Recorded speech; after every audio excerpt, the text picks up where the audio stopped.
ጥያቄው ስለተሰደነው እኛ ሴቶች ለዚህ ላይ ነው ጥያቄ የሆነ እና ኡስታዞች እናንተ ብር እኮ ሐራም ነው እና ሰደቃ አድርጉ መስጊድ ስሩ እንደዚህ አድርጉ ይለናሉ። ብሩ ሐራም ከሆነ መስጊድ የምናሰራበት ለምንድን ነው ደግሞ? ሐራምነቱስ የቱ ጋ ነው? እኛ እኮ እዚህ እኮ ተሸፍነን ያኒ ሰው ቤት ነው ያለነው። ዝና አልሰራንም። ደክመን ለፍተን ላባችን ጠብ አድርገን የሰራን ሐራም ነው ይላሉ። መሰደዳችን ግን ብር ላኩ መስጊድን እንደዚህ እንሰራለን ምስከን እናበላበታለን ይሉናሉ። ይሄ እንዴት ይታያል? የኛ መሰደድ ሐራም ከሆነ ብራችንስ ሐላል ነው ወይስ የቱ ጋ ነው ሐራም? መሰደድ ተሰግደ ረዳንቹ እነሱ ያሉት ምንድነው? ሴት ልጅ ያለ መህረም ያለ ዘመድ ከ80 ኪሎ ሜትር በላይ መጓዙ ክልክል ነው ብለው ነብዩ ሰለላሁ ዐለይሂ ወሰለም ተናግረዋል። በርግጥ لا تسافر المرأة تؤمن بالله واليوم الآخر مسيرة يوم على ليلته إلا مع ذي محرم بالله በመጨረሻው ቀን የምታመን ሙስሊም የሆነች ሴት አንድ ቀን ከነ ሌሊቱና ከዚያ በላይ ወንም በኪሎ ሜትር 80 ኪሎ ሜትር እና ከዚያ በላይ ርቀት ያለውን ጉዞ ያለ ዘመድ ብቻዋን አትጓዝም ማለት ወይ ባሏጋ ወይ አባት ወይንም አያት ወይንም ወንድም ወይንም አጎት ከነዚህ አካሎች አንዱ ጋር ካልሆነ እንዳትጓዛሉ። ለምን ሲባል ለራሷ ሲሉ ነው። ጥበቃ ያስፈልጋታል ሴት ልጅ። ለምን ከተባለ ሴት ልጅ ከወንድ ልጅ በአቅም ደካማ ነች አይደል? ወንድ ልጅ ጉልበቱን ተጠቅሞ ሊደፍራት ይችላል ሩቅ መንገድ ይሄዳለው ይብትል። ስለዚህ አላህ Subhanahu Wa Ta'ala ጥበቃ ያስፈልጋታል ሴት ልጅ ብሎ ደነገገላት ለእርሷ ክብር ሲባል ለታቻል ሐታ ግዴታ የተደረጉ ተግባራቶች ቢሆኑ አላህ ያን ግዴታን ጥሎላታል። ለምሳሌ ሐጅ ማድረግ ግዴታ ነው አይደል? አቅሙ ካላት ነገር ግን መህረም ከሌላት ልጅ መንገድ ላይ አደጋ ቢደርስባት ለታቻል ስለዚህ አይ ስላለሽ ግዴታ መሄድ አለብሽ አላለም። መህረም ከሌላት ደህንነቷ ሊጠበቅ ይገባልና እስክታገኝ ድረስ መህር ቤቷ ትሆናለች። ያ ነው እንዳጠቃላይ። እናንተ ደግሞ ካላችሁበት ሀገር ወደ ውጭ ሄዳችሁት ከ80 ኪሎ ሜትር በላይ ነው። ያ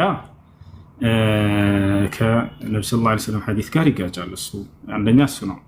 ሁለተኛ እዛ ከሄዱ በኋላ የሰሩትን ገንዘብ ሐራም ነው በዚህ መሰረት ብሎ መናገሩ እሱ ስህተት ነው። እዛ ሄደው የሰሩት ስራ ነው የሚታየው በመሄዳቸው እንጂ ጥፋተኛ የሆኑት እዛ ሄደው የሰሩትን ገንዘብ ሐራም ነው የሚባለው እንደ ስራው ነው የሚወሰነው። የሰሩት ማዳም ቤት ገብተው እነዚህ ልጆች ልብስ አጥበው ከሆነ ቤት ጠርገው ከሆነ ልክ እንዲሁ ምግብ ሰርተው ከሆነ ሐላል የሆኑ ስራዎችን ሰርተው ከሆነ ገንዘቡ የተገኘው የሐላል ምንጭ ነው። ነገር ግን ሺሻ አስጨሰው ምናምን እንደዚህ ሐራም በዚህ በሐራም ነገራቶች ከሆነ የዛኔ ሐራም ነው እንደ ስራው እንጂ የሚወሰነው ያኔ በሄዱበት እንደው ሁሉ እዛ የሚሰሩት ሁሉ ወንጀል ነው ማለት ይሄ ስህተት ነው። ተገቢ አይደለም። እሺ ገባሽ? መስገድ ይሄ ለመስጊድ የምንሰጠው መስጊድ የምናሰራበትስ ይሄ እንዴት ይታያል? ይሆነ ከሐላል ምንጭ እስከሆነ ድረስ የተገኘው ይቻላል፣ ችግር የለውም። ኧረ ምንም እኛ ሽንት ቤት አጥበን ለፍተን ግረን ነው ስራሽን ልዘረዝርልኝ። በቃ ዘርዝርሽ 5 ደቂቃ ሰጥቼሻለሁ። እሺ ሽንት ቤት ከዛስ? ሌላው ደግሞ ይሄ ጫት ላይ የተመሰረተ ነገርስ እንዴት ይታያል? አሁን መስጊድ ውስጥ ጫት ዱዓ ነው ብሎ ጫት ምናምን ስቅሙ ኡስታዞች ጨምር ደህዋ ሲያደርጉ እናያለን። እሺ ስለ ጫት ሰማን። ጫት የፍየሎች ሐቅ ነው። ፍየሎችን በሐቃቸው ላይ ያትቀማቸው ሰዎች ጫት የፍየሎች ሐቅ ነው እና ለእናንተ የተፈጠረ ሌላ ሐቅ አለላችሁ። ሌላ ፍራፍሬዎችን አዘርቶችን አላህ ፈጥሮላችኋል። እነዚያም ብሎ ማሽላ፣ ስንዴ፣ አጃ፣ ገብስ፣ ቦለቄ፣ ጓያ፣ ድንች፣ ቲማቲም፣ ሽንኩርት እነዚህ አላህ Subhanahu Wa Ta'ala ለእናንተ እንድትበላቸው ፈጥሮላችኋል። ከዚያ ውጭ ግን ጫት የፍየሎች ሐቅ ነው። ስለ ጫት ዑለሞቻችን ተጠይቀው ነበር። ሱኢለ الشيخ الإمام العلامة عبد العزيز بن باز رحمه الله تعالى والشيخ ابن عثيمين فقيه العصر رحمه الله تعالى والشيخ العلامة المحدث الألباني رحمه الله تعالى والشيخ الإمام مقبل ابن هادي الوادعي رحمه الله تعالى والشيخ الإمام محمد أمان الجامي والشيخ أحمد بن يحيى النجمي والشيخ العلامة ربيع المدخلي والشيخ العلامة صالح الفوزان حفظه الله النزي كل እንዳለ ዑለሞች ስለ ጫት ተጠይቀው ነበር። ጫት ላይ የሰጡት ፈትዋ አለ። ጫት ሐራም ነው ብለው ቃል በቃል ተናግረዋል። قال الشيخ العلامة الفوزان شجرة القات حرام وضرره أشد من الدخان ጫትን ሁላቸውም ሐራም ነው ብለዋል። ምክንያቱም በቁርአንም በሆነ በሐዲስ ላይ ማንኛውም የሰው ልጅን አይምሮ፣ ጤናውን፣ ኢኮኖሚውን፣ አካሉን የሚጎዳ የሆነ ነገር እርም ተደርጓል። አላህ በቁርአን ላይ ሲናገር ወላ ትልቁ ቢአይዲኩም ኢለ ተህሉካ ይላል። ራሳችሁን በራሳችሁ እጅ ወደ ጥፋት አትጣሏት እያለ ከልክሏል። ማንኛውም አካልን፣ ኢኮኖሚን፣ ጤናን፣ አይምሮን ወደ ክፉ ነገር የሚጥል ከሆነ ይቻልም አይፈቀድም። ልክ እንዲሁ አላህ ስብሓነሁ ወተዓላ ብሏል ሌላ ቦታ ላይ ወዩሒሉ ለሁም ጠይባት ወዩሐሪሙ ዓለይሂም ልኸባኢስ አለ። ስለ ነቢ ሰለላሁ ዓለይሂ ወሰለም ባህሪ ለቀደሙት ትውልዶች ሲነግራቸው ያ ሙሐመድ ሰለላሁ ዓለይሂ ወሰለም ለትውልዱ ጥሩን ነገር የሚጠቅማቸውን ነገር ይፈቅድላቸዋል፣ የሚጎዳቸውን ነገር ደግሞ ይከለክላቸዋል አለ። ከሚጎዳቸው ነገር ማናቸውን ነገር ነቢ ሰለላሁ ዓለይሂ ወሰለም ከልክለዋል። ከሚጎዱ ነገራቶች መካከል ምንድን ነው ከተባለ ጫት። ጉዳቱን ከማን በላይ ዶክተሮች ይነግሯቸዋል፣ ስለ ጤና ክትትል ያላቸው ሰዎች ይወታቸዋል። እና ይህን ሁሉ ዕለሞች ተጠይቀው ሐራም ነው ብለው ተናግረዋል። ላ የጁዝ በይዑሁ ወላ ሽራኡሁ ወላ ትጃረቱ ፊህ ወላ ተዓጢህ። እርሱን መብላትም መሸጥም መግዛትም በእርሱን ንግድን መነገድ ምናምን አይቻልም። እሱ አይቻልም፣ ሐራም ነው ዕለሞች ተናግረዋል። ስለጃቸውን ቁርአን ሐዲስ ነው። ነቢያችን ሰለላሁ ዓለይሂ ወሰለም ላ ضረረ ወላ ዲራር አሉ። ራስን መጉዳት አይቻልም፣ ሌሎችንም መጉዳት አይቻልም አሉ። ያ ማለት ራስን የሚጎዳ ማንኛውንም ነገር መጠቀም አይቻልም፣ ሌሎችንም የሚጎዳ ነገር መጠቀም አይቻልም። ጫት ደግሞ በራስን በሌሎችም ላይ ጉዳት ያደርሳል። አንደኛ ራስን ይጎዳል፣ ኢኮኖሚ ይጎዳል፣ አይምሮን ይጎዳል፣ ሌላም ጉዳቶች አሉት። ልክ እንዲሁ ሌሎችንም ይጎዳል። ለምሳሌ ባልቅሞ በሚገባ ጊዜ አይታችኋል። ቤተሰብ ላይ መርቅኖ ምናምን ሲገባ ልክ ማታ እራት ብላ ሲባል አልበላ ይወጋ በቃ ያ ሀሳብ ሁሉ ተሰርቆ ምን ብሎ ምናምን ከዛ ለሚስቱ ያንን በዛ በከረፋ አፉ በጫቱ ይሄድና ሲስማት አዛ ያደርጋታል። ሚስትን ሐቅ ከማጉደል ነው ራሱ። አብዱላህ ብን ዓባስ እኒ አተዘየኑ ሊምራአቲ ከማ ተተዘየኑ ሊ አለ። ሚስቴ ለእኔ እንደምትዋብልኝ ሁሉ እኔም ለእርሷ ልዋብላት ይገባል፣ ግዴታ ነውና ዋብላት አለሁ አለ። በዚያ በጫቱ መጥቶ ሲቀርባት እንዴት ነው አዛ ያደርጋታል። ነገ ሙልቃ ይጠይቅበታል። ሚስትን ፏ ብለህ ነው መጠበቅ ያለብህ። ስለ ሚስት ሐቅ ሲወራ አሽከራ ያለው ፈትያ ሰላም አለይኩም ወራህመቱላሂ ወበረካቱ። አለይኩም ሰላም ወራህመቱላሂ ወበረካቱ። አንድ ክርስቲያን ጓደኛ የነበረችና ጥያቄ ጠይቃኝ ነበር። እነሱ መጽሐፍ ቅዱስ መጠጥ ይቻላል የሚለው ነገር ተናግረን፣ እኔ ደግሞ በእናንተ ይቻላል ብያት ነበረ። ከመጽሐፍ ቅዱስ ካለ ገልጣችሁ አሳዩኝ ብላለች። ካለ ብታሳያት እጥራት አለ። ውጭ ነሽ አለች። መርሐባ ጥራት። እሺ መጽሐፍ ቅዱስ ላይ መጠጥ በደንብ ይፈቀዳል እንጂ ጳውሎስ ከዚህ በኋላ ውሃ ብቻ እንዳትጠጡ መጠጥን ጠጡ እያለ ይናገራል። ልክ እንዲሁ ለመረረው ሰው፣ ለደበረው ሰው፣ ነፍሱን ሊያጠፋ ለቀረበ ሰው መጠጥ ስጡት ይላል እግዚአብሔር። ጠጡ ይጠጣ ይላል።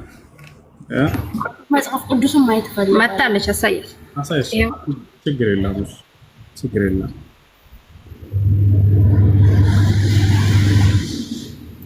እሺ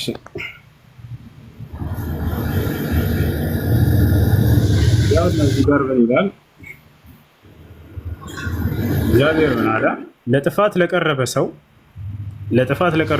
ብርቱ መጠጥ ስጡት፣ ነፍሱ ለመረረውም የወይን ጠጅ ስጡት፣ ይጠጣ፣ ደህንነቱንም ይርሳ፣ ጎስቅልናውንም ከእንግዲህ አያስብ አለ። እንግዲህ ለመረረው ሰው ይጠጣ። እኔ አልዋሻው። ለምንድን ነው የማዋሻው? ልጆች እኔ ከራሴ አንዳችን አልናገርም፣ እንዳነበብኩ እናገራለሁ። ንግግሬም ቅን ነው ከመጽሐፍ ቅዱስ እንጂ ከራሴ አልናገርም። ያው ዳሩ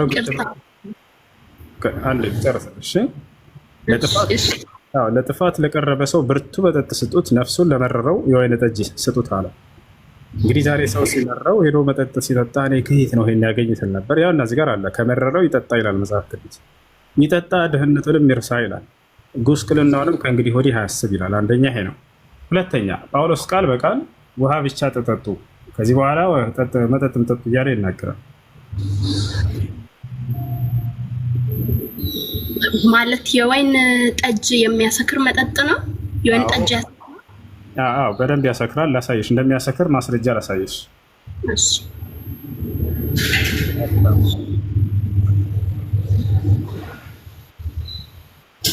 ምን ይላል እዚህ ጋር? ያው እና እንደሚያሰክር ማስረጃ ኖህም ገበሬ መሆን ጀመረ ወይንም ተከለ ከወይን ጠጅም ጠጣና ምን ሆነ? ሰከረ። ያው ወይን ጠጅ በደንብ አድርጎ ያሰክራል። ኖህም ገበሬ መሆን ጀመረ ወይንም ተከለ ከወይንም ጠጅም ጠጣና ሰከረ። ሰክሮ ምን ሆነ ከተባለ አይምሮውን ስቶ እብድ እንደሚያደርገው አደረገ። ተመልከቱ። በድንኳኑም ውስጥ ምን ሆነ? ራቁቱን ሆነ። በቃ ልብሱን ሁሉ አላልቁተኛ። አያችሁ፣ ሰዎች መተው እስኪያዩት ድረስ እርቃኑን ማለት ነው። ልጆቹ መተው እርቃኑን ተመለከቱት። ለዚህ ወይን ጠጅ ልብን አድርጎ የሚያሰክር የሆነ ነው። ይህንን ወይን ጠጅ ጠጡ እያለ እግዚአብሔር ይመክራል። ከደበራቸው ሰዎች ያንን ይረሱ ዘንድ አለ። ያን ጉስቁልናቸውና ደህንነታቸውን እንዲረሱ ሌላ ሀሳብ ውስጥ እንዲገቡ ጠጥተው ጠጡ ብሎ ፈቅዷል።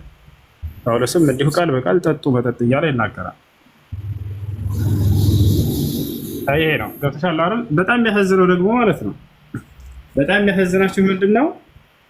እሱ ለማንኛውም አመሰግናለሁ፣ ተመልሶልኛል። በጣም የሚያሳዝነው ምንድን ነው ታውቃላችሁ? ጠጡ ብሎ ራሱ እግዚአብሔር ፈቅዶ እንደሚያሰክር ራሱ እግዚአብሔር እየተናገረ መጽሐፍ ቅዱስ ላይ መልሶ እንደገና ሰካራሞች መንግስተ ሰማያት አትገቡም ብሎ ተናግሯቸዋል። ራሱ ጠጡ ብሎ እንደገና መልሶ መንግስተ ሰማያትም አትገቡ። እንዴት ነው የአምላክ ቃል እንደተበረዘ? በዚህ ነው የሚገባቸው። አምላክ የሆነን ነገር ፈቅዶ ሳለ ያ ነገር ደግሞ የገሃነም መንገድ ሆኖ ስታገኙት እዛው መጽሐፍ ላይ በፍጹም ይህ የአምላክ ትምህርት እንዳልሆነ ከዚህ ትረዳላችሁ። እና አሁን ደግሞ ሰካራሞች መንግስተ ሰማያት አይገቡም ብሎ የተናገረበትን ላሳያችሁ።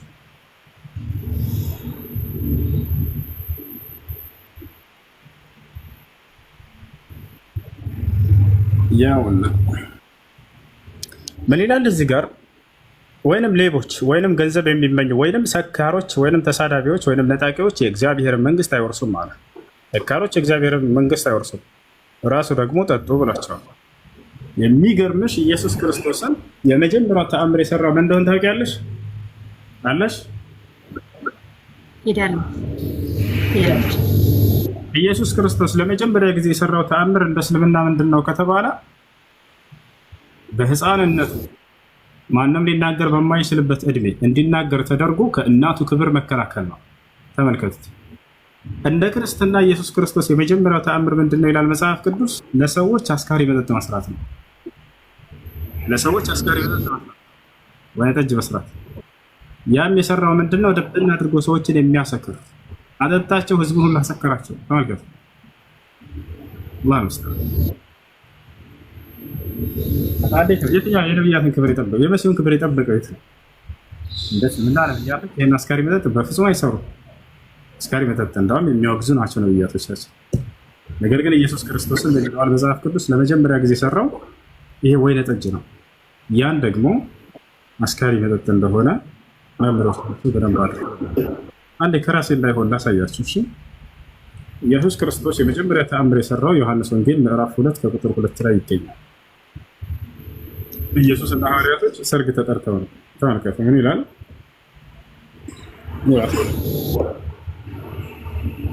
በሶስተኛውም ቀን በገሊላ ቃና ሰርግ ነበረ። የኢየሱስም እናት በዚያ ነበረች ይላል። የኢየሱስም እናት በዚያ ነበረች። ኢየሱስም ደግሞ ደቀ መዛሙርቱም ወደ ሰርጉ ታደሙ አለ። አስባችሁታል? ኢየሱስ ክርስቶስ ሰርግ ተጠርቶ ነው። አምላክ ሰርግ ተጠርቶ ሰርግ ታደሙ። የወይን ጠጅም ባለቀ ጊዜ የኢየሱስ እናት የወይን ጠጅ እኮ የላቸውም አለችው።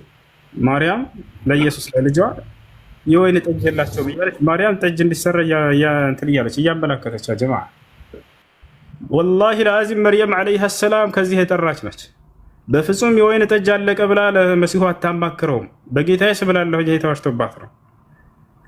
የወይን ጠጅ ባለቀ ጊዜ የኢየሱስ እናት የወይን ጠጅ እኮ የላቸውም አለችው። እርሱ ምን ብሎ እንደሚያናግራት ተመልከቱ። እስኪ ልጠይቃችሁ፣ እናትህን እስኪ እያለችህ ብትጠራህ አንቺ ሴት ከኔ ምን አለሽ ብትላት እናትህን ምን ትላታለህ? ያ ልጅ ምን ይባላል? ምናልባት ያ ልጅ በጥፊ ልትሉትልስ ትችላላችሁ። እናትህን በክብር አታናግርም ብላችሁ አንቺ ሴት ከኔ ምን አለሽ ብሎ አንድ ልጅ እናት እንዲያናግር መሲሁ እንዴት እናት እንደሚያናግር ተመልከቱ። የወይን ጠጅ ባለቀ ጊዜ የኢየሱስም እናት የወይን ጠጅ እኮ የላቸውም አለችው። ኢየሱስም አንቺ ሴት ከአንቺ ጋር ምን አለኝ ጊዜ ግን አልደረሰም አላት። ያ ሰላም! አንቺ ሴት ብሎ ልጅ እናቱን ሲያናግር አንቺ ሴት ከኔ ምን አለሽ አላት። አላህ ስብሐነሁ ወተዓላ ዝም ብሎ በከንቱ አይደለም በቁርአን ላይ ወበረም ቢዋሊደት ያለው ለዚህ ነው። መሲሁ ምን አለ ይለናል በቁርአን ላይ ስለ እናቴ መልካም እንደውልላት በእርሷ ላይ እምቢተኛና ትዕቢተኛ እንዳልሆነ አዞኛል ያለው እንዲህ ብለው በእርሱ ላይ የተዋሸበትን ውሸት አላህ እያጠራለት ነው። መሲሁ በፍጹም ይሄን አላለም። እናቱን በክብር ነበር የሚያናገረው። ትዕቢተኛ አይደለም ነበር፣ እምቢተኛም አይደለም ነበር ለእርሷ። እዚህ ጋር ግን ለእናቱ እምቢተኛና ትዕቢተኛ እንደሆነ ይገልጸዋል። ገባችኋል አይደል? ቀጥሎ ምን አለ? እናቱም ለአገልጋዮቹ የሚላቸውን ሁሉ አድርጎ አለቻቸው። በቃ እንዲህ ብሎ ሲያከላፈታ ጊዜ በቃ የሚላቸውን ሁሉ ስማ ብላ አላሻለች። አይሁድም እንደሚያደርጉት የማንጻት ልማድ 6 የድንጋይ ጋኖች በዚያ ተቀምጠው ነበር አለ። እያንዳንዳቸውም 2 ወይንም 3 እንስራ ይይዙ ነበር። ኢየሱስም ጋኖችን ውሃ ሙሏቸው አላቸው። ጋኖችን ውሃ ሙሏቸው አላቸው። እስከ አፋቸው ሙሏቸው አላቸው። እስከ አፋቸው ሞሏቸው። አሁን ቀድታችሁ ለአሳዳሪው ስጡት አላቸው። ሰጡትም አለ። ያንን ጋን ውሃውን ወደ ወይን ጠጅ ቀየረላቸው። ከዚያ በኋላ አሁን ቀድታችሁ ለአሳዳሪው ስጡት አላቸው። ሰጡትም አለ። አሁን አሳዳሪው ናለው ዞሯል። ተመልከቱ። ይህ ትደብቃችሁ ነው ሊል ነው። አሳዳሪውም የወይን ጠጅ የሆነውን ውሃ በቀመሰ ጊዜ ከወዴት እንደመጣ አላወቀም አለ። አይምሮን አዝሮታል። ከወዴት እንደመጣ አላወቀም። ውሃውን የቀዱት አገልጋዮች ግን ያውቁ ነበር አለ። አሳዳሪው ሙሽራውን ጠርቶ ምን አለው? ሰው ሁሉ አስቀድሞ መልካሙን ወይን ጠጅ ያቀርባል፣ ከሰከሩም በኋላ መናኛውን። አንተስ መልካሙን ወይን ጠጅ እስካሁን የት አቆይተህ ነው አለው። አንተስ መልካሙን የወይን ጠጅ አሁን አቆይተሃል አለው። ኢየሱስ ይህን ምልክቶች የመጀመሪያው ኢየሱስ ይህን የምልክቶች መጀመሪያ በገሊላ ቃና አደረገ፣ ክብሩን ገለጠ፣ ደቀ መዛሙርቱን በእርሱ አመኑ ይላል። ተመልከቱ። የመጀመሪያ የሰራው ተአምር ምንድን ነው? ነቢይነቱ ይታመን ዘንድ መልክተኝነቱ ይታመን ዘንድ ይሄን ወይን ጠጅ ነው። አሁን ይሄ ወይን ጠጅ ድብን ያለ አስካሪ እንደሆነ ዲያቆን ሄኖክ ምን እንደሚል ላሰማችሁ። ዲያቆን ሄኖክ ታውቁታላችኋል? ኢየሱስ ክርስቶስ የሰራው ድብን አድርጎ የሚያሰክር የሆነ ወይን ጠጅ ነው ይላል። ጭራሽ ኢየሱስ አስካሪ መጠጥ ይጠጣ ነበር ወይ? አዎ ኢየሱስ ክርስቶስ አስካሪ መጠጥ ይጠጣ ነበር። ማን ይሄን ያለው? ዲያቆን ሄኖክ። ላሰማችሁ። ወላሂ ላዚም መሲሁ አይጠጣም። ዒሳ በፍጹም አስካሪ መጠጥ አይጠጣም ነበር። ውሸት ነው፣ በእርሱ ላይ እየተዋሸ ነው። ነገር ግን እነሱ እንደዛ ብለው ያምናሉ።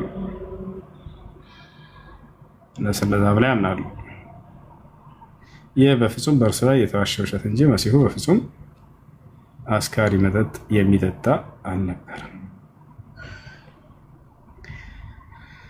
ያሰላም ያሰላም ያሰላም ያሰላም። እሺ ጥያቄ ያለው መቀጠል ይችላል። የራሴ አስጨምር።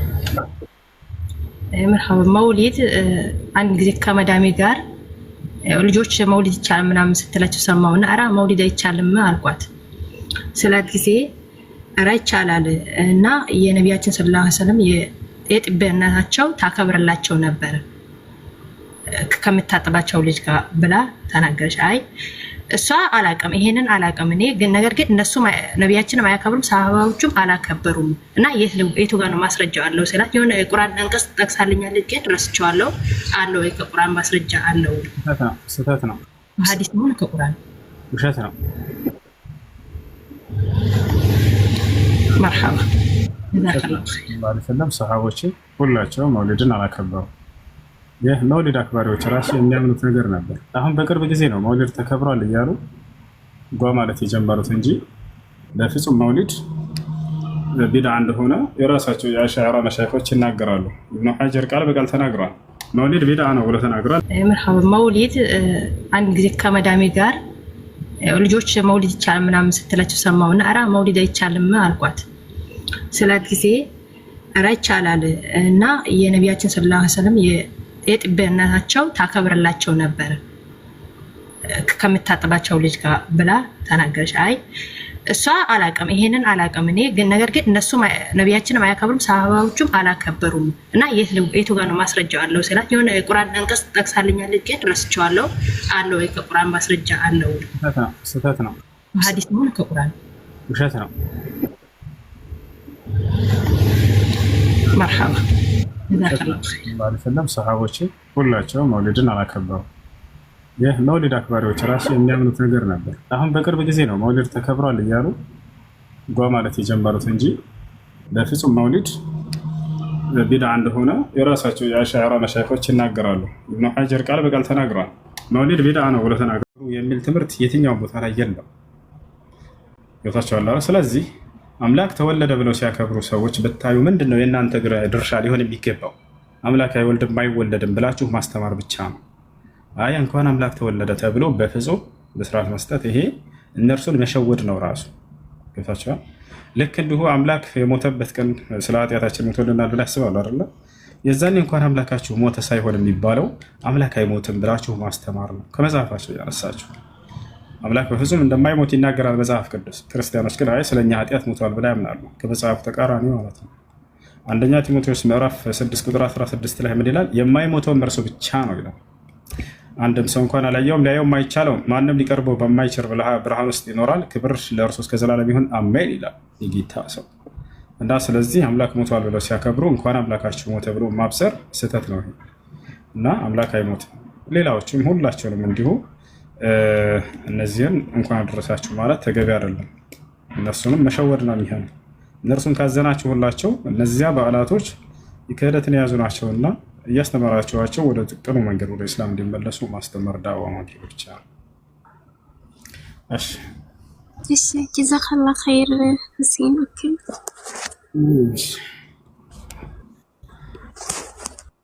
እሺ አመሰግናለሁ ማለት ሽኩሪና ማለት ነው። ሽክረን ማለት ነው በትግረኛ እና አይደለም።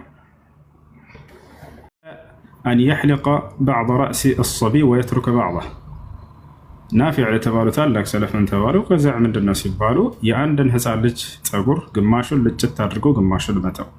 ወረወል الإمام أحمد عن ابن عمر رضي الله عنهما أن النبي صلى الله عليه وسلم رأى صبيا قد حلق بعض شعره وترك بعضه ነቢያችን ሰለላሁ ዐለይሂ ወሰለም አንድን ህፃን ልጅ አዩ፣ ፀጉሩ ከፊሉን ልጭት አድርገው ከፊሉን ትተውበት። فنهى عن ذلك ይሄን ከለከሉ። وقال قالوا احلقوا كله واتركوا كله. صححه الإمام الألباني في الحديث في سلسلة الأحاديث الصحيحة. والنهي في هذا الحديث الوارد في هذه الأحاديث الواردة عن القزع محمول على الكراهة لا على التحريم. እንዳለ ይሄን አስመልክቶ የመጡ ሐዲሶች መክሩህ ናቸው እንጂ ሐራም አይደለም። ሐራም ደረጃ የሚደርስ አይደለም። والنهي في هذه الأحاديث الواردة عن القزع محمول على الكراهة لا على التحريم. الإمام النووي قال النووي رحمه الله تعالى في مجموع الفتاوى يكره القزع وهو حلق بعض الرأس وترك بعضه لحديث ابن عمر رضي الله عنهما نهى رسول الله صلى الله عليه وسلم عن القزع انتهى. وقال صاحب مطالب العلا النهي وكره القزع وهو حلق بعض الرأس وتركه بعضه. فعلى هذا فالقزع مكروه.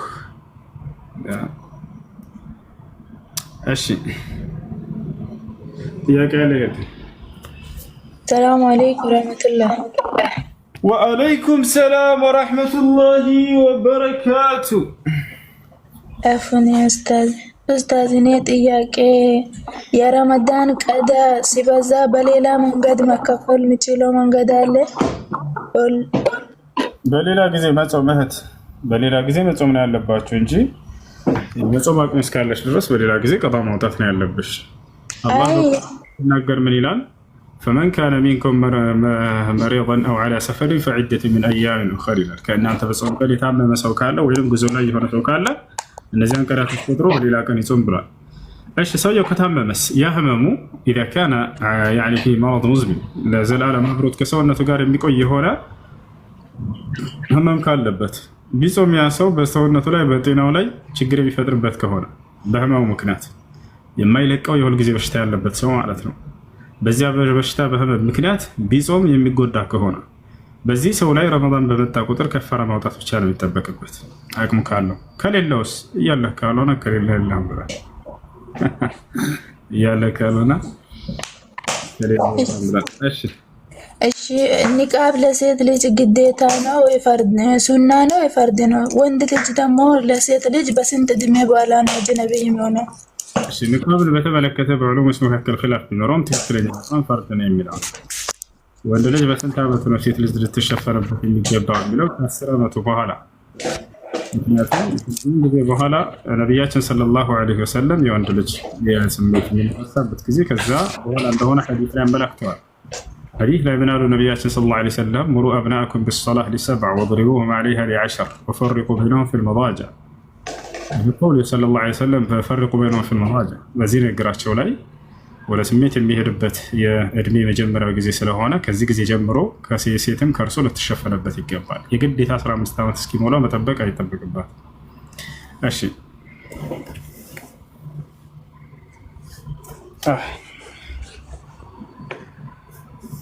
ሰላም አለይኩም። ወአለይኩም ሰላም ወራህመቱላሂ ወበረካቱ። እሱ የሆነች ማሳደጋት ልጅ ነበረችኝና እና በአባቴ ስም ነው የምትጠራው እና በዛ መጠራት የለባትም የሚል ነገር ሰማሁ። ለእኔ መጥፎ ነው እንዴ? አባቷን አይታወቅም? ወላጅ አና አላቅም። አባቷን እኛ ቤት የምትሰራ ልጅ በ6 ወሯ ነው ጥላት ሄደችው እና አላቅም። አባት የማይታወቅ ከሆነ አባት የሚታወቅ ከሆነ በአባት ነበር መጠራት ያለበት። አላህ በቁርአን ላይ እንደተናገረው ኡድዑሁም ሊአባኢሂም ይላል፣ ልጆችን በአባቶቻቸው ስም ጥሯቸው ብሏል። የአባትን ስም መቀየር አይቻልም። ነገር ግን የማይታወቅ ከሆነስ ተገኘ አንድ ልጅ አሳደገችው አንድ ሴት ልክ ማለት ነው። በዚህ ጊዜ ዑለሞች የተለያየ ሀሳብ አላቸው። አንደኛ አብደላህ በሚል ስም ይጠራ ያለች ብለው የተናገሯል። አብደላህ በሚል ለምሳሌ ልጅቱ ሀያት ከሆነ ሀያት አብደላህ ተብላ ትጠራለች ማለት ነው። ወይንም ደግሞ በእናት ቤተሰብ ወይንም ደግሞ በእናት ስም መጠራት ይቻላል።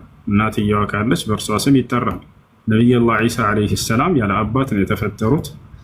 ስለዚህ በእናት ይጠራል። አላህ በቁርአን ላይ ዒሳ ብኑ መርየም እያለ ይጠራቸዋል። በዚህ ይዘው ዑለሞች በእናት ስም ቢጠራ ችግር የለውም አባቱ የማይታወቅ ከሆነ ብለው ይተናገራሉ። ሌሎች ደግሞ ልክ እንዲሁ በእርሷ ቤተሰብ በልጅቱ በሴትዮዋ ቤተሰብ ቢጠራም ችግር የለውም። እሺ ሁሉም ከሌለስ? ሁሉም ከሌለ ያ ያገኘው አካል በእርሱ ስም ቢያስጠራው ችግር የለውም። ወላሂ አዕለም። ስለዚህ በአንቺ ቤተሰብ በአንቺ አባት ወይም በአንቺ በአንድ አካል በሚያሳድጉት አካሎች በእነርሱ ስም ቢጠራ ችግር የለውም ብዬ አስባለሁ። ወላሁ አዕለም። እሺ ሌላ ጥያቄ ደግሞ የሆነች ጓደኛ የነበረች እና ሰለምቴ ናት እና ኒካ ስታስር ወንድሜ ወከልና ወስዶ ኒካ አሰራት። እሱ ችግር አለ? እንደገና ጓደኛዬ ሰለምቴ ናት እና ኒካ ማሰር ፈልጋ ወንድሜ ኒካ ወከልና ከአባትየው ወከልና ወስዶ ኒካ አሰራት። ችግር አለ? ከአባቷ ከእሷ አባት እሷ አባቷ ክርስቲያን ነው። አይቻልም። ኒካ ማሰር አይችልም። እንደውም ውክልና መስጠት አይችልም። ያው ወላጅ ስለሆኑ ለክብሩ ሲባል ይነገራቸዋል እንደምታገባ። ታዲያ ማን ነው ኒካ የሚያስርላት ከተባለ ሸሪዓ ፍርድ ቤት ነው። ለዚህ ማስረጃ ነቢያችን ሰለላሁ ዐለይሂ ወሰለም ሐዲስ ላይ ሲናገሩ አስሱልጣኑ ወልዩን ሊመን ላ ወልይ ለሁ አሉ። ከቤተሰብ ወልይ ለሌለው አካል የሸሪዓ ፍርድ ቤት ባለስልጣን ቃዲ እርሱ ወልይ ሆነዋል ብለው ተናግረዋል። ስለዚህ በአቅራቢያቸው ሸሪዓ ፍርድ ቤት ካለ የዚያ ሸሪዓ ፍርድ ቤት ቃዲ ነው ውክልና ወስዶ ለእርሷ የሚድራት። በአካባቢያቸው ሸሪዓ ፍርድ ቤት ከሌለ እስከተባለ በአካባቢያቸው ኒካ በማሰር የሚታወቅ የሰፈር ቃዲ ሊሆን ይችላል። ያ ሰው ኒካ ያስራል። ያ እስከሌለ ከተባለ መስጂድ ካለ የመስጂድ ኢማም ውክልና ወስዶ ኒካ ማሰር ይችላል።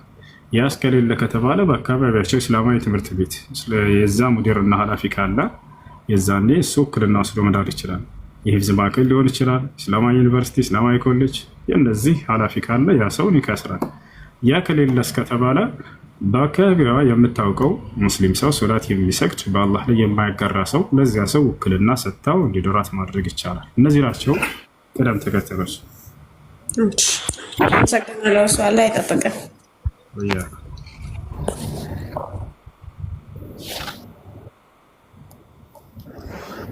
የአባትን ስም መቀየር ይቻላል ወይ? አይቻልም። መን ተሰማ ቢገይሪ እስሚ አቢሂ ፈቀድ ከፈር ከማ ቃለ ነቢ ሰለላሁ ዐለይሂ ወሰለም። ከአባቱ ስም ውጭ በሌላ ስም የጠራ ሰው በእርግጥም ካደ አሉ። ወልኩፍር ሁና ለይሰ አልመቅሱድ ቢሂ አልኩፍር አልሙኽሪጅ ሚነል ሚለቲ አልኢስላሚያ ወኢነማ መዕናሁ ከአነማ ከፈረ ቢሂ وهذا يعتبر يعني من كبائر الذنوب لأن الله سبحانه وتعالى قال ادعوهم لآبائهم. ነቢያችን ሰለላሁ ዐለይሂ ወሰለም ከአባቱ ስም ውጭ በሌላ ስም የተጠራ ሰው በእርግጥም ካደ ነው። ካደ ሲባል ከእስልምና የሚያስወጣው ክህደት ሳይሆን አባቱን ካደ ለማለት ነው። አባቱን መካር እዛኔ ከታላላቅ ወንጀል ነው። አላህ በቁርአን ላይ ودعوهم لآبائهم ስላለ ልጆችን በአባቶቻቸው ስም ጥሯቸው ስላለ። ነገር ግን አልፎ አልፎ ሰውየው በአያቱ ስም ቢጠራ ችግር አይኖረው። አባቱን ክዶ ሳይሆን ዝም ብሎ እንዳው ታዋቂ የሆነው አያቱ ከሆነ የማንህ ልጅ ቢባል አያቱን ስም ቢጠራ ችግር የለውም። ነቢያችን ሰለላሁ ዐለይሂ ወሰለም ሐዲስ ላይ አነ ነቢዩ ላ ከዚብ አነ ብን ዓብድልሙጠሊብ ይላሉ። መዓ ከውኒሂ ሁወ ኢብን ዓብድላህ እርሱ የዓብድላህ ልጅ ከመሆናቸው ጋር ነቢ ሰለላሁ ዐለይሂ ወሰለም የዓብድልሙጠሊብ ልጅ ነኝ ይላሉ። ምክንያቱም ከዓብድላህ በላይ ዓብድልሙጠሊብ ታዋቂ ስለነበር። ስለዚህ በአያት ስም አልፎ አልፎ ቢጠራ ችግር አይኖረውም። የአባቱን ስም ሳይክድ ነቢ ሰለላሁ ዐለይሂ ወሰለም አባታቸውን ክደው አይደለም እና ያ ነው። እሺ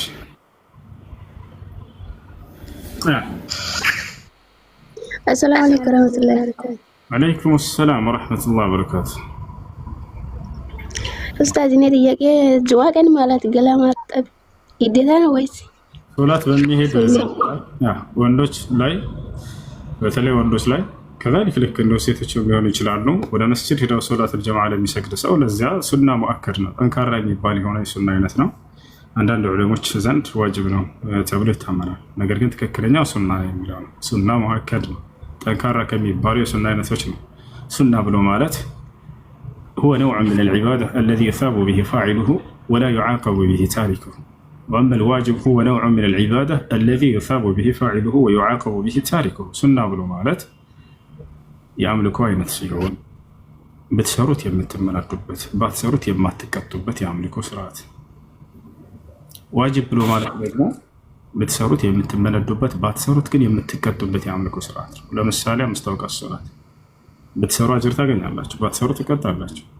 እሺ ሻር መውሰድስ የጁምዓ ቀን ከሱናዎች ነው። ስለዚህ ብትወስዱ አጅር ታገኛላችሁ፣ ምንዳ ታገኛላችሁ፣ ባትወስዱ ደግሞ ትቀጡበት። ይህን ይመስላል። እሺ ኮሜንት ላይ ሀይ ብሎ ሰላምታ ማቅረብ ይቻላል ወይ ይላል። አምላክ አላህ ስብሐነሁ ወተዓላ እንዲሁም ነቢይ ሰለላሁ ዐለይሂ ወሰለም የሰላምታ ስርዓት እንዴት መሆን እንዳለበት አስተምረውናል። ኢስላም ምንም የተወው ነገር የለም። አንተ ከሰዎች ጋር በምትገናኝ ጊዜ እንዴት ሰላምታን እንደምትለዋወጥ ያስተምራል። በዚያም በመለዋወጥህ ምንዳ ከአምላክህ ዘንድ ታገኝበታለህ። ነቢያችን ሰለላሁ ዐለይሂ ወሰለም ሐዲስ ላይ ምን አሉ? ኢነላሃ ኸለቀ አደም ዐላ ሱረቲሂ ጡሉሁ 60 ዚራዐን ፈቃለ ለሁ ያ አደም ኢዝሀብ ኢላ ሃኡላኢ አልመላኢካ ፈሰሊም ዐለይሂም ወሰየሩዱነ ለክ ወሃዚሂ ተሕየቱከ ወተሕየቱ ዙርየቱከ ኢላ አን ተቁመ ሰዓ። ይሄ ሰላምታ ልውውጥ እንዴት እንደመጣ የሰላምታው ልውውጥ በኢስላም ምንድን ነው? አንድ ሰው ለሌላ ሰው አሰላሙ ዐለይኩም ወረሕመቱላሂ ወበረካቱሁ የሚለው ሰላምታ ነው። እና ይህ የሰላምታ ስርዓት እንዴት እንደመጣ ነቢ ሰለላሁ ዐለይሂ ወሰለም ከመጀመሪያው የሰው ዘር እንደሆነ ይነግሩናል። አምላክ አላህ ሱብሓነሁ ወተዓላ አሉ ሐዲስ ላይ ሲናገሩ አደምን በፈጠረው ጊዜ እንዲህ አለው፣ አንተ አደም ሆይ ሂድና ወደ እነዚያ መላእክቶች ጋር አሰላሙ ዐለይኩም ብለህ ሰላምታ አቅርብላቸው አሉ። ሰላምታ አቅርብላቸው። ወሰይሩዱነ ለክ እነርሱም የሚመልሱልህ መልስ አለ ትሰማለህ። ወሃዚሂ ተሕየቱከ ወተሕየቱ ዙርየቱከ ኢላ አን ተቁመ ሰዓ ነው። ይህም ለአንተ እና ለአንተ ለሰው ዘሮች ሁሉ እስከ ዘመኑ ፍጻሜ ድረስ ለሚመጡ የሰጠኋቸው የሰላምታ ልውውጥ ስርዓት ነው አለው። ፈዘሀበ አደም ሄደ ወደ መላእክቶች ጋር ፈቃለ አሰላሙ ዐለይኩም አላቸው። ቃሉ ለሁ ወዐለይኩም ሰላም ወዛዱሁ ወረሕመቱላሂ ወበረካቱሁ። ከዚያም መላእክቶች ወዐለይኩም ሰላም ወረሕመቱላህ ብለው መለሱለት። ከዚያ ጀምሮ ነው ይሄ የሰላምታ ልውውጥ የመጣው። ይህ የሰላምታ ልውውጥ አምላካችን አላህ ለአባታችን ለአደም ያስተማረው ለመላእክቶች አደም ሄዶ ሰላምታ ጥሪ ያቀረበበት የሆነ የሰላምታ ስርዓት ነው። ቀላል እንዳይመስላችሁ። አምላክ አላህ ስብሐነሁ ወተዓላ በቁርአን ላይ ሱረቱል አንዓም ላይ ይናገራል በዚህ ሰላምታ እንድንለዋወጥ። ቃለ ስብሐነሁ ወተዓላ ወኢዛ ጃአከ አለዚነ ዩእሚኑነ ቢአያቲና ፈቁል ሰላሙን ዐለይኩም። ብዙዎች ሰዎች ወደ አንተ በመጡ ጊዜ አሰላሙ ዐለይኩም በላቸው እያለ ይናገራል። ያ ለሌላ እምነት ተከታዮች ይህን ሰላምታ ማለት ይቻላል ወይ ከተባለ ለእነርሱም በስርዓቱ መልኩ አላህ አስቀምጧል። ወሰላሙ ዐላ መን ኢተበዐል ሁዳ። ሙሳ ዓለይሂ ሰላም ለፈርዖን ምን አለው? የአላህን ቅኑ መንገድ በተከተሉ ሰዎች ላይ የአላህ ሰላም ይስፈንበት ብሎ ይህን ተናገረው። ነቢያችን ሰለላሁ ዐለይሂ ወሰለም መልእክቶችን፣ ደብዳቤዎችን ወደ ተለያዩ የዓለም መንግስታቶች በሚልኩ ጊዜ መጨረሻ ላይ ወሰላሙ ዐላ መን ኢተበዐል ሁዳ ይሉ ነበር። የአምላክን ቅኑ መንገድ በተከተሉ ሰዎች ላይ የአላህ ሰላምታ ይስፈንባቸው እያሉ ይናገሩ ነበር። እሺ አንድ ይሄ ሰላምታ በመለዋወጣችን ምክንያት ምን እንዳናገኛለን ከተባለ ነቢያችን ማንኛውም ትእዛዝ በቁርአን ወሐዲስ ላይ የሚገኝ ያን ስትፈጽሙ ምን እንዳለው ልታውቁ ይገባል። ማንኛውም የተከለከለን ነገር በቁርአንና በሐዲስ ላይ ስትርቁ ምንዳ እንዳለው ልታውቁ ይገባል።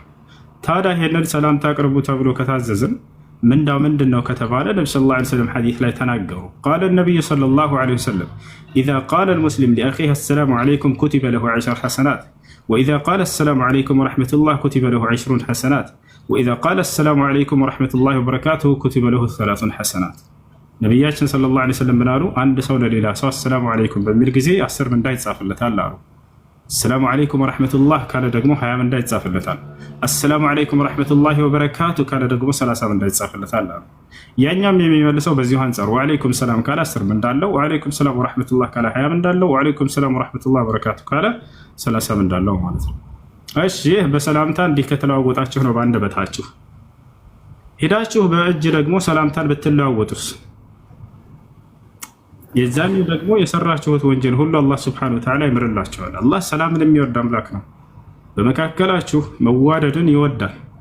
መዋደዳችሁን ሰላምታችሁን በሰላምታ ብትገልጹና አንዱ ለሌላው ሰላም እና ውዴታን ቢገልጽለት አላህ ሱብሓነሁ ወተዓላ ለእነዚህ ሰዎች ኃጢአታቸውን ሊምርላቸው ቃል ገብቷል። ቃል ነብዩ ሰለላሁ ዐለይሂ ወሰለም ምን አሉ?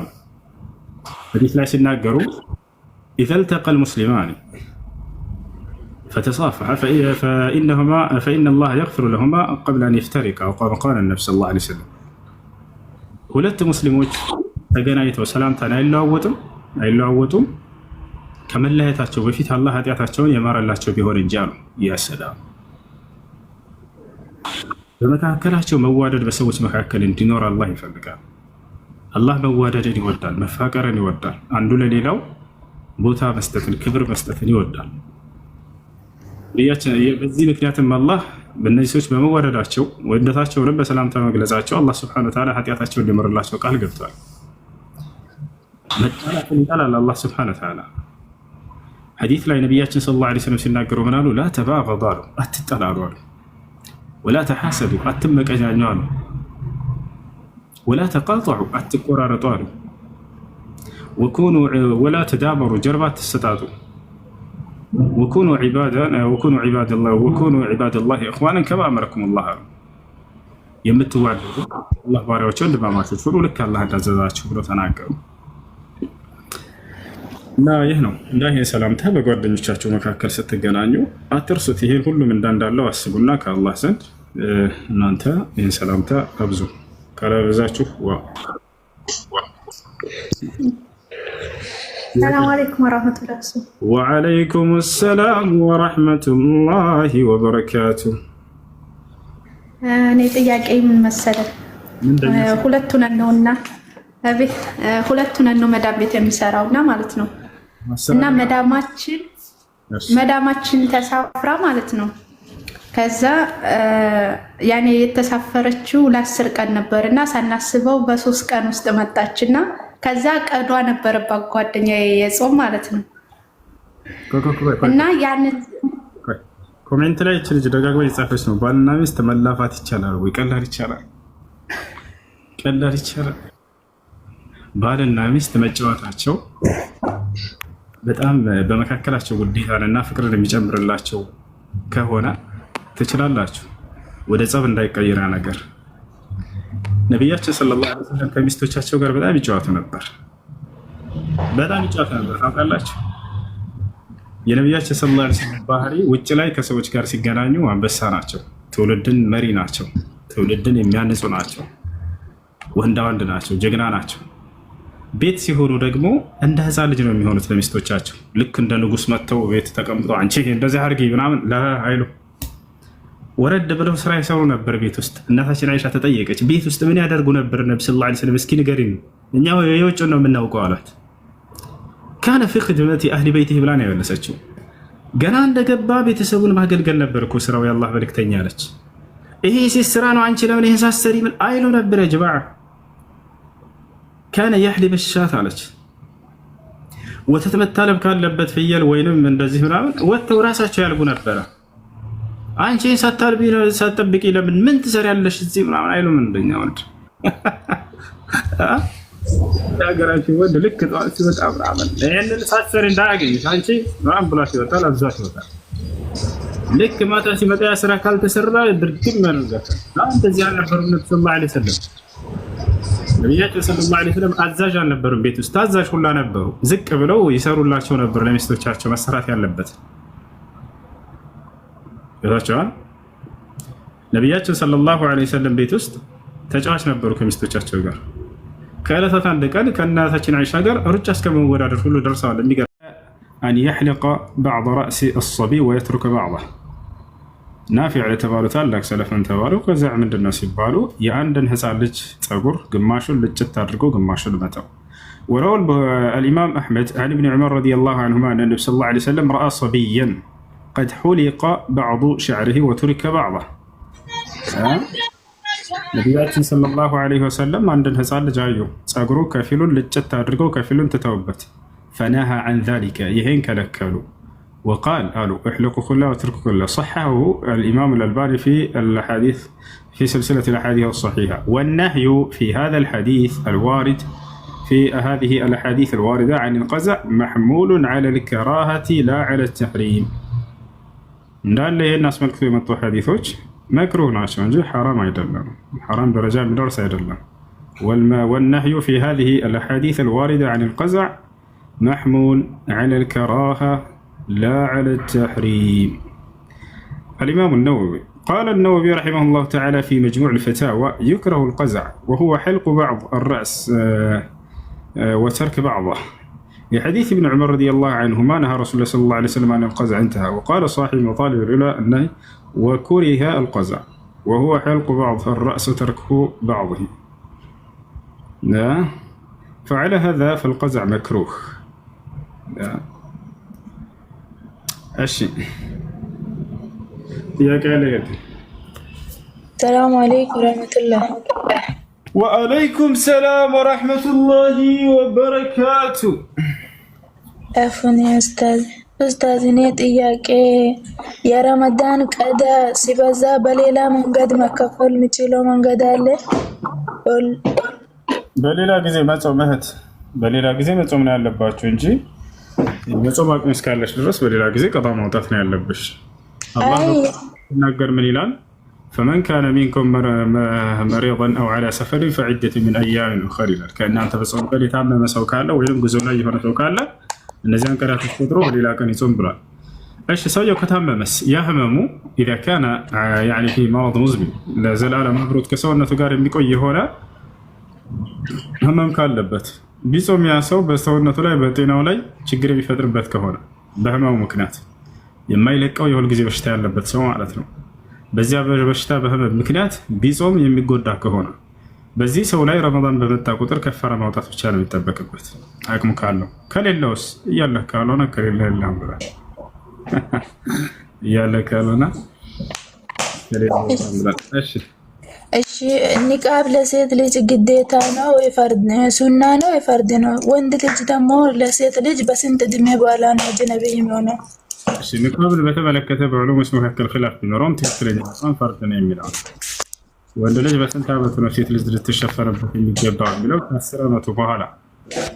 ምክንያቱም ጊዜ በኋላ ነቢያችን ሰለላሁ ዐለይሂ ወሰለም የወንድ ልጅ የስሜት የሚነሳበት ጊዜ ከዛ በኋላ እንደሆነ ሐዲስ ላይ አመላክተዋል። حديث لا يبنى النبي صلى الله عليه وسلم مروا أبناءكم بالصلاة ل7 واضربوهم عليها ل10 وفرقوا بينهم في المضاجع. يقول صلى الله عليه وسلم ففرقوا بينهم في المضاجع. وزين القراتشو لاي ولا سميت الميهربت يا ادمي مجمرة وجزي سلهونا كزي جزي جمرو كسيسيتم كرسول تشفنبت يقبال يقدي 15 ዓመት እስኪሞላው መጠበቅ አይጠበቅባት። እሺ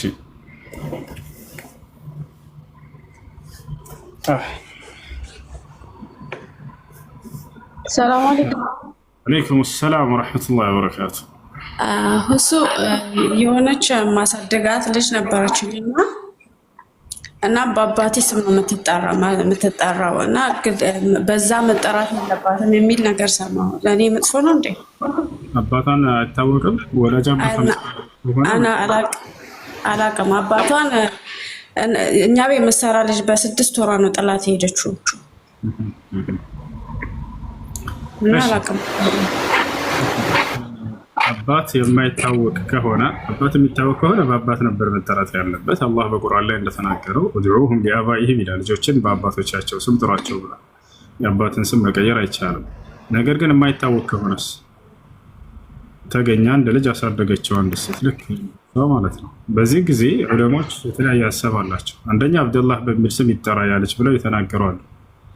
አብደላህ በሚል ለምሳሌ ልጅቱ ሀያት ከሆነ ሀያት አብደላህ ተብላ ትጠራለች ማለት ነው። ወይንም ደግሞ በእናት ቤተሰብ ወይንም ደግሞ በእናት ስም መጠራት ይቻላል። እናትየዋ ካለች በእርሷ ስም ይጠራል። ነቢዩላህ ዒሳ ዓለይሂ ሰላም ያለ አባት ነው የተፈጠሩት። ስለዚህ በእናት ይጠራል። አላህ በቁርአን ላይ ዒሳ ብኑ መርየም እያለ ይጠራቸዋል። በዚህ ይዘው ዑለሞች በእናት ስም ቢጠራ ችግር የለውም አባቱ የማይታወቅ ከሆነ ብለው ይተናገራሉ። ሌሎች ደግሞ ልክ እንዲሁ በእርሷ ቤተሰብ በልጅቱ በሴትዮዋ ቤተሰብ ቢጠራ ችግር የለውም። እሺ ሁሉም ከሌለስ? ሁሉም ከሌለ ያ ያገኘው አካል በእርሱ ስም ቢያስጠራው ችግር የለውም። ወላሂ አዕለም። ስለዚህ በአንቺ ቤተሰብ በአንቺ አባት ወይም በአንቺ በአንድ አካል በሚያሳድጉት አካሎች በእነርሱ ስም ቢጠራ ችግር የለውም ብዬ አስባለሁ። ወላሁ አዕለም። እሺ ሌላ ጥያቄ ደግሞ የሆነች ጓደኛ የነበረችው እና ሰለምቴ ናት እና ኒካ ስታስር ወንድሜ ወከልና ወስዶ ኒካ አሰራት። እሱ ችግር አለ?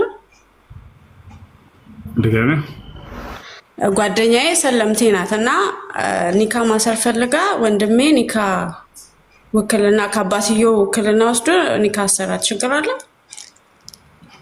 ከአባቷ ከእሷ አባት እሷ አባቷ ክርስቲያን ነው። አይቻልም። ኒካ ማሰር አይችልም። እንደውም ውክልና መስጠት አይችልም። ያው ወላጅ ስለሆኑ ለክብሩ ሲባል ይነገራቸዋል እንደምታገባ። ታዲያ ማን ነው ኒካ የሚያስርላት ከተባለ ሸሪዓ ፍርድ ቤት ነው።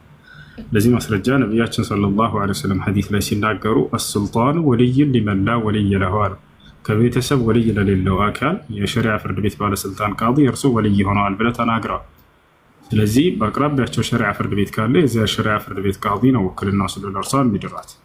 በአካባቢያቸው ሸሪዓ ፍርድ ቤት ከሌለ እስከተባለ በአካባቢያቸው ኒካ በማሰር የሚታወቅ የሰፈር ቃዲ ሊሆን ይችላል። ያ ሰው ኒካ ያስራል። ያ እስከሌለ ከተባለ መስጅድ ካለ የመስጅድ ኢማም ውክልና ወስዶ ኒካ ማሰር ይችላል።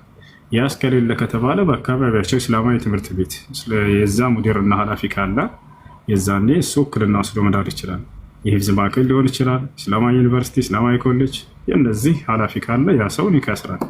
ያ ከሌለ እስከተባለ በአካባቢዋ የምታውቀው ሙስሊም ሰው ሶላት የሚሰግድ በአላህ ላይ የማያጋራ ሰው ለዚያ ሰው ውክልና ሰጥታው እንዲዶራት ማድረግ ይቻላል። እነዚህ ናቸው ቅደም ተከተሎች። ሰግናለሁ። እሱ አላህ ይጠብቀን።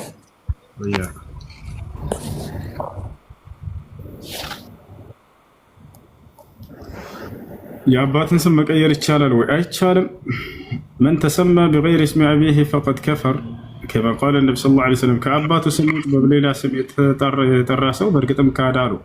والكفر هنا ليس المقصود به الكفر المخرج من الملة الإسلامية، وإنما معناه كأنما كفر به، وهذا يعتبر يعني من كبائر الذنوب، لأن الله سبحانه وتعالى قال ادعوهم لآبائهم።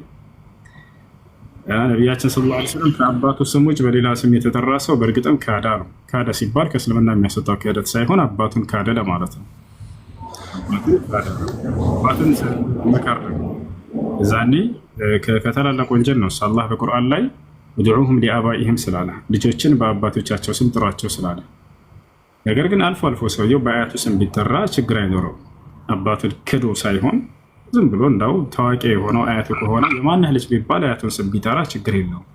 ነቢያችን ሰለላሁ ዐለይሂ ወሰለም ሐዲስ ላይ አነ ነቢዩ ላ ከዚብ አነ ብን ዓብድል ሙጠሊብ ይላሉ። መዓ ከውኒሂ ሁወ ኢብን ዓብድላህ እርሱ የዓብድላህ ልጅ ከመሆናቸው ጋር ነቢ ሰለላሁ ዐለይሂ ወሰለም የዓብድል ሙጠሊብ ልጅ ነኝ ይላሉ። ምክንያቱም ከዓብድላህ በላይ ዓብድል ሙጠሊብ ታዋቂ ስለነበር። ስለዚህ በአያት ስም አልፎ አልፎ ቢጠራ ችግር አይኖረውም። የአባቱን ስም ሳይክድ ነቢ ሰለላሁ ዐለይሂ ወሰለም አባታቸውን ክደው አይደለም እና ያ ነው። እሺ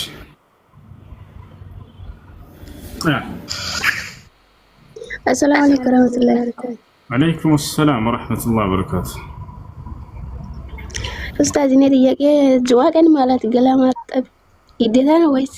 ሶላት በሚሄድ ወንዶች ላይ በተለይ ወንዶች ላይ ከዛሊክ ልክ እንደ ሴቶችም ሊሆኑ ይችላሉ። ወደ መስጂድ ሄደው ሶላቱል ጀማዓ ለሚሰግድ ሰው ለዚያ ሱና ሙአከድ ነው፣ ጠንካራ የሚባል የሆነ የሱና አይነት ነው። አንዳንድ ዑለሞች ዘንድ ዋጅብ ነው ተብሎ ይታመናል። ነገር ግን ትክክለኛው ሱና የሚለው ነው። ሱና ሙአከድ ነው፣ ጠንካራ ከሚባሉ የሱና አይነቶች ነው። ሱና ብሎ ማለት هو نوع من العبادة الذي يثاب به فاعله ولا يعاقب به تاركه. وأما الواجب هو نوع من العبادة الذي يثاب به فاعله ويعاقب به تاركه. سنة بلو مالت يعمل كوينة سيون بتسروت يمتمناكبت باتسروت يماتكتبت يعملكو سرات.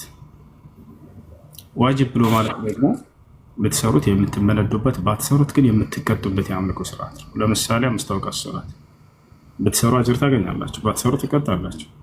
እሺ ሻር መውሰድስ የጁማዓ ቀን ከሱናችን ነው። ስለዚህ ብትወስዱ አጅር ታገኛላችሁ፣ ምን ታገኛላችሁ። ባትወስዱ ደግሞ ትቀጡበት። ይሄን ይመስላል። እሺ ኮሜንት ላይ ሃይ ብሎ ሰላምታ ማቅረብ ይቻላል ወይ ይላል። አምላክ አላህ ሱብሓነሁ ወተዓላ እንዲሁም ነብይ ሰለላሁ ዐለይሂ ወሰለም የሰላምታ ስርዓት እንዴት መሆን እንዳለበት አስተምረውና ኢስላም ምንም የተወው ነገር የለም። አተ ከሰዎች ጋር በምትገናኝ ጊዜ እንዴት ሰላምታን እንደምትለዋወጥ ያስተምራል። በዚያም በመለዋወጥህ ምንዳ ከአምላክህ ዘንድ ታገኝበታለህ። ነብያችን ሰለላሁ ዐለይሂ ወሰለም ሐዲስ ላይ ምን አሉ? ኢነላህ ኸለቀ አደም ተለውጥ እንዴት እንደመጣ የሰላምታው ልውውጥ በኢስላም ምንድነው? አንድ ሰው ለሌላ ሰው አሰላሙ አለይኩም ወራህመቱላሂ ወበረካቱ የሚለው ሰላምታ ነው። እና ይህ የሰላምታ ስርዓት እንዴት እንደመጣ ነብዩ ሰለላሁ ዐለይሂ ወሰለም ከመጀመሪያው የሰው ዘር እንደሆነ ይነግሩናል። አምላክ አላህ ሱብሓነሁ ወተዓላ አሉ ሐዲስ ላይ ሲናገሩ አደምን በፈጠረው ጊዜ እንዲህ አለው፣ አንተ አደም ሆይ ሂድና ወደ እነዚያ መላእክቶች ጋር አሰላሙ አለይኩም ብለህ ሰላምታ አቅርብላቸው አሉ። ሰላምታ አቅርብላቸው ወሰይሩዱነ ለክ እነርሱም የሚመልሱልህ መልስ አለ ትሰማለህ።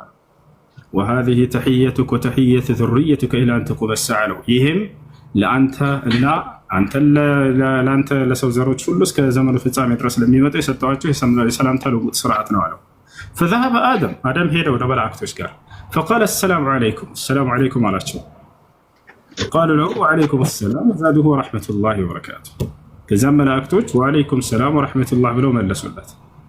ከዚያ ጀምሮ ነው ይሄ የሰላምታ ልውውጥ የመጣው። ይህ የሰላምታ ልውውጥ አምላካችን አላህ ለአባታችን ለአደም ያስተማረው ለመላእክቶች አደም ሄዶ ሰላምታ ጥሪ ያቀረበበት የሆነ የሰላምታ ስርዓት ነው። ቀላል እንዳይመስላችሁ። አምላክ አላህ ሱብሓነሁ ወተዓላ በቁርአን ላይ ሱረቱል አንዓም ላይ ይናገራል በዚህ ሰላምታ እንድንለዋወጥ። ቃለ ሱብሓነሁ ወተዓላ ወኢዛ ጃአከ አለዚነ ዩእሚኑነ ቢአያቲና ፈቁል ሰላሙን ዐለይኩም። ብዙዎች ሰዎች ወደ አንተ በመጡ ጊዜ አሰላሙ ዐለይኩም በላቸው እያለ ይናገራል። ያ ለሌላ እምነት ተከታዮች ይህን ሰላምታ ማለት ይቻላል ወይ ከተባለ ለእነርሱም በስርዓቱ መልኩ አላህ አስቀምጧል። ወሰላሙ ዐላ መን ኢተበዐል ሁዳ። ሙሳ ዐለይሂ ሰላም ለፈርዖን ምን አለው? የአላህን ቅኑ መንገድ በተከተሉ ሰዎች ላይ የአላህ ሰላም ይስፈንበት ብሎ ይህን ተናገረው። ነቢያችን ሰለላሁ ዐለይሂ ወሰለም መልእክቶችን፣ ደብዳቤዎችን ወደ ተለያዩ የዓለም መንግስታቶች በሚልኩ ጊዜ መጨረሻ ላይ ወሰላሙ ዐላ መን ኢተበዐል ሁዳ ይሉ ነበር። የአምላክን ቅኑ መንገድ በተከተሉ ሰዎች ላይ የአላህ ሰላምታ ይስፈንባቸው እያሉ ይናገሩ ነበር። እሺ አንድ ይሄ ሰላምታ በመለዋወጣችን ምክንያት ምን እንዳናገኛለን ከተባለ ነብያችን ማንኛውም ትዕዛዝ በቁርአን እና ሐዲስ ላይ የሚገኝ ያን ስትፈጽሙ ምን እንዳለው ልታውቁ ይገባል። ማንኛውም የተከለከለ ነገር በቁርአን እና በሐዲስ ላይ ስትርቁ ምን እንዳለው ልታውቁ ይገባል። ታዲያ ይሄንን ሰላምታ አቅርቡ ተብሎ ከታዘዝን ምንድነው ከተባለ ነብዩ ሰለላሁ ዐለይሂ ወሰለም ሐዲስ ላይ ተናገሩ። ቃለ ነብዩ ሰለላሁ ዐለይሂ ወሰለም ኢዛ ቃለ አልሙስሊም ሊአኺሂ አሰላሙ ዐለይኩም ኩቲበ ለሁ 10 ሐሰናት ወኢዛ ቃለ አሰላሙ ዐለይኩም ወረሕመቱላህ ኩቲበ ለሁ 20 ሐሰናት ወኢዛ ቃለ አሰላሙ ዐለይኩም ወረሕመቱላሂ ወበረካቱሁ ኩቲበ ለሁ 30 ሐሰናት። ነቢያችን ሰለላሁ ዐለይሂ ወሰለም ምን አሉ? አንድ ሰው ለሌላ ሰው አሰላሙ ዐለይኩም በሚል ጊዜ 10 ምንዳ ይጻፍለታል አሉ። አሰላሙ ዐለይኩም ወረሕመቱላህ ካለ ደግሞ 20 ምንዳ ይጻፍለታል። አሰላሙ ዐለይኩም ወረሕመቱላሂ ወበረካቱ ካለ ደግሞ 30 ምንዳ ይጻፍለታል አሉ። ያኛም የሚመልሰው በዚሁ አንጻር ወዐለይኩም ሰላም ካለ 10 ምንዳ አለው፣ ወዐለይኩም ሰላም ወረሕመቱላህ ካለ 20 ምንዳ አለው፣ ወዐለይኩም ሰላም ወረሕመቱላህ ወበረካቱ ካለ 30 ምንዳ አለው ማለት ነው። እሺ ይህ በሰላምታ እንዲህ ከተለዋወጣችሁ ነው በአንደበታችሁ። ሄዳችሁ በእጅ ደግሞ ሰላምታን ብትለዋወጡስ? የዛኔ ደግሞ የሰራችሁት ወንጀል ሁሉ አላህ ሱብሓነሁ ወተዓላ ይምርላችኋል። አላህ ሰላምን የሚወድ አምላክ ነው። በመካከላችሁ መዋደድን ይወዳል። መዋደዳችሁን ሰላምታችሁን በሰላምታ ብትገልጹና አንዱ ለሌላው ሰላም እና ውዴታን ቢገልጽለት አላህ ሱብሓነሁ ወተዓላ ለእነዚህ ሰዎች ኃጢአታቸውን ሊምርላቸው ቃል ገብቷል። ቃል ነቢ ሰለላሁ ዐለይሂ ወሰለም ምን አሉ? ሐዲስ ላይ ሲናገሩ ኢዘ ልተቀ ልሙስሊማን ፈተሳፈሐ ፈኢነ አላህ የግፊሩ ለሁማ ቀብለ አን የፍተሪቃ አው ቃለ ነቢ ሰለላሁ ዐለይሂ ወሰለም። ሁለት ሙስሊሞች ተገናኝተው ሰላምታን አይለዋወጡም ከመለያየታቸው በፊት አላህ ኃጢአታቸውን የማረላቸው ቢሆን እንጂ አሉ። ያሰላም በመካከላቸው መዋደድ በሰዎች መካከል እንዲኖር አላህ ይፈልጋል። አላህ መዋደድን ይወዳል፣ መፋቀርን ይወዳል። አንዱ ለሌላው ቦታ መስጠትን፣ ክብር መስጠትን ይወዳል። በዚህ ምክንያትም አላህ በእነዚህ ሰዎች በመዋደዳቸው ወደታቸውንም በሰላምታ መግለጻቸው አላህ ሱብሓነሁ ወተዓላ ኃጢአታቸውን ሊምርላቸው ቃል ገብቷል። መጣላትን ይጠላል አላህ ሱብሓነሁ ወተዓላ። ሐዲስ ላይ ነቢያችን ሰለላሁ ዐለይሂ ወሰለም ሲናገሩ ምን አሉ? ላ ተባገዱ አሉ፣ አትጠላሉ አሉ። ወላ ተሐሰዱ፣ አትመቀኛኙ አሉ። ወላ ተቃጠዑ፣ አትቆራረጡ አሉ። ወላ ተዳበሩ፣ ጀርባ አትሰጣጡ። ወኩኑ ዒባደላሂ ኢኽዋነን ከማ አመረኩም ላህ አሉ። የምትዋደዱ አላህ ባሪያዎች ወንድማማቾች ሁኑ ልክ አላህ እንዳዘዛችሁ ብለው ተናገሩ።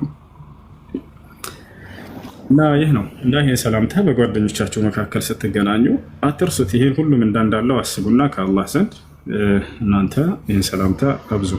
ካላበዛችሁ ሰላም አለይኩም ወራህመቱላሂ ወዐለይኩም ሰላም ወራህመቱላሂ ወበረካቱ።